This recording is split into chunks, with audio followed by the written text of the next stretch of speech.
So yesterday was the WNBA draft. A lot of big names, a lot of big faces. The official numbers came in for the viewership. Y'all ready? This has been a historic year for viewership when it comes to all the women's sports and stuff like that. Y'all ready for the numbers? Drum roll. Sure. Let's get to it. 2.5 million as opposed to 500,000 last year. I believe that is a 4 times increase. Yeah, 572,000. One of the bigger events, tripling and doubling and doing all these great numbers, just more growth to the women's game. But so with more growth means more casual eyes, more people that don't understand or just are becoming aware to these things. And the conversations are good, but it's got to be had. Sports Track starts putting up, or Spot Track, my bad, starts putting up WNBA salaries. Caitlin Clark's rookie contract, 4 years, $338, and she is making $76,000 the first year, $78, $85, $97 with the option at the end. Now, for some reason, this got Twitter in the biggest uproar. I don't know if y'all seen these tweets. It was pretty trendy this whole day today, but there were people left, right, and sideways. What? She makes less than an Amazon worker? I thought people already knew that WNBA. Late to the fucking party. I will say I was a little bit surprised on. Like, I understand they weren't getting paid NBA money, but it was a little bit less than I expected still. Really? I thought it was at least 6 figures. Not like crazy 500K 6 figures, but like for rookie wages? 115. Did you see number one overall pick at the very least? But do you know what a max contract is in the WNBA? I don't. Isn't it like 200,000? I'm about to say a max contract is like 200 bands, is it not? It's like 200,000. 250 for like 1 year.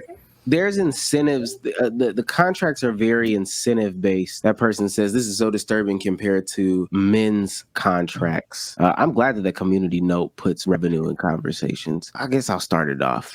People finding out things is not too stupid. I guess you say what you say. The stupid remarks. They make they make less than Amazon workers or whatever the case. First of all, they're 22 years old, making $78,000. That's great money for a lot of people. Now, their money is taxed all to hell.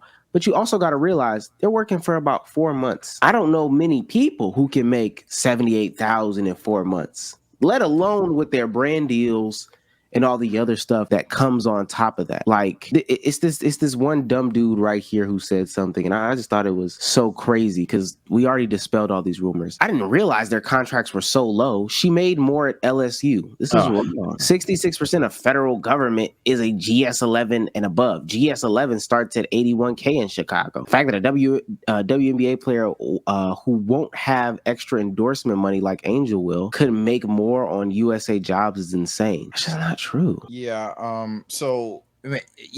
My thing is, one, welcome to the party. You guys are late, but that's fine. I'm not mad at you guys for being late. Just welcome to the party. Two, some of the comments rather than like that on the fake woke shit has been funny. Like one dude said Caitlin Clark in 2027 will be able to date Twitter women. So that was pretty cool. But on some serious shit, man. Yeah, it's like the only thing that I guess I don't like is in comparison to the men shit 24/7 365. They should be making a ton more, but we don't have to play abnormally crazy for the new people to the conversation that Caitlin Clark should be making LeBron James money in a rookie deal. That's just never gonna that don't even happen in the NBA. But in regards to they make less than Amazon, all that shit. Yeah, I agree with O here. I think that it doesn't really make sense considering the endorsement deals that they could get, and even if you X out the endorsement deals they get, you think that that's their only source of revenue? Hell, some of them could be working a job in the off season. You wouldn't know this, and you just know their one stream of revenue for sure. There's like odds is some of these girls may start a podcast. Some of these girls will get granted, there'll be endorsements or sponsors or whatever, but they may get invited to interviews or anything like that. They make financial moves there. There's a ton of financial moves outside of the guaranteed dollars that y'all wouldn't know about. You just know about what you're seeing there. Now, is that salary still low? Yeah, I think we all agree it's still low, but that's not their only source of revenue. These women are fine. They'll be fine. And they're not poor. And as you said, the final thing, they're like 20, 24, anything in between there making money. It's pretty damn good for 2024. And they're playing sports for a living at the end of the day. Like, if you want to compare job to job, that's fine in terms of a salary perspective. But like Sage said, brand deals aren't even included in all of this. That's where the millions are coming from in all of this. But at the end of the day, 4 months out of the year, you playing sports for a living, making 80 bands. That's Understand right. when you compare it to the NBA, it's not the millions that we're used to when you think of professional athletes, but it's definitely a step in the right direction. So I don't know. To put into context, to put a number to it, because this is such a numbers conversation, 78K for 4 months. For 4 months is 70. I mean, my bad. Let me start it over. To put numbers into context, 78,000 in 4 months would be like 300 bands. In fact, 312 bands. 312 bands a year, hypothetically. Now, tax to hell. But if they walking out with, and let's say Uncle Sam gave them boys the finger, or them girls the finger. If they walk out with 200 bands, what are we having discourse about that? Come on, bro. Yeah, I'm not gonna lie to you.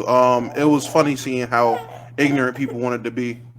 Ignorant people wanted to be about the whole WNBA player wages conversation. I guess, I mean, ignorance is bliss, and I'm glad people are seeing it now so they understand, I guess. But to compare it to, okay, you're not going to do this while I'm to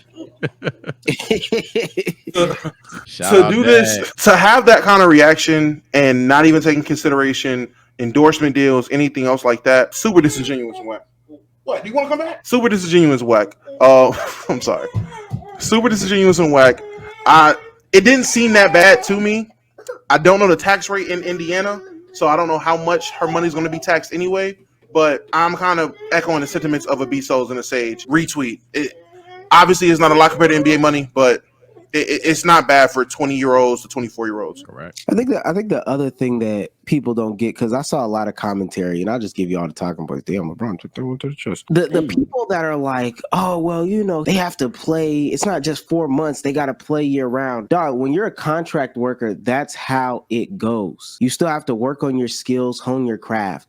If you were, I don't know, whatever type of coder and you had a contract job for 6 months, when you're not on contract, you still need to stay up to date with your skills. That's the exact same way that it works. This concept of they make more in college was also just a stupid conversation because salaries is not NIL. NIL are brand deals. Those brand deals just carry over. And I'm going to play a video in a second that just backs that to be more proof. Salary is the same as cost of admission when they go to college, and that cost of admission is low. Their little stipends or whatever the fuck they get, them shits be low as hell. So when you compare that to the salary that they get, it's crazy. And a lot of them will brand themselves or market themselves or do different things that will help them get their name out there because they now have more time to get more endorsement deals. The people that just found this out, I don't know why, because like Sage said, that's been one of the jokes. That's been one of the running jokes. One of the biggest conversations, controversies, all that stuff is that. But I guess in real time, people don't see it. So let me also help you out, because there's another conversation about WNBA travel and people just don't know how they travel and do stuff like that. I mean, there is a brighter horizon for these things, but let me play this specific video real quick. Press traveled last week with the New York Liberty on their road trip from Connecticut to Las Vegas. It was 2 bus rides and 2 commercial flights, totaling 13 hours of travel before New York got from their hotel in Connecticut to their hotel in Las Vegas. WNBA does not allow teams to charter flights unless they're playing the second half of a back-to-back game, where then they're allowed to take the short flight the night of on a charter. And sometimes, you know, as you know, after flights, you're like, damn, I feel like, or my back, or, you know, just not feeling the way you want to feel before you play a game. Trying to fit their 6'4", 6'5", 6'6" frames into Comfort Plus seats was not the most convenient thing for them. I don't think we're asking anything crazy. We want to continue to be our best and realizing that all the prehab and rehab and lifting and stuff that we do for our bodies is just as equally as important as the way that we travel and the ability to kind of stretch our legs and make sure that we're not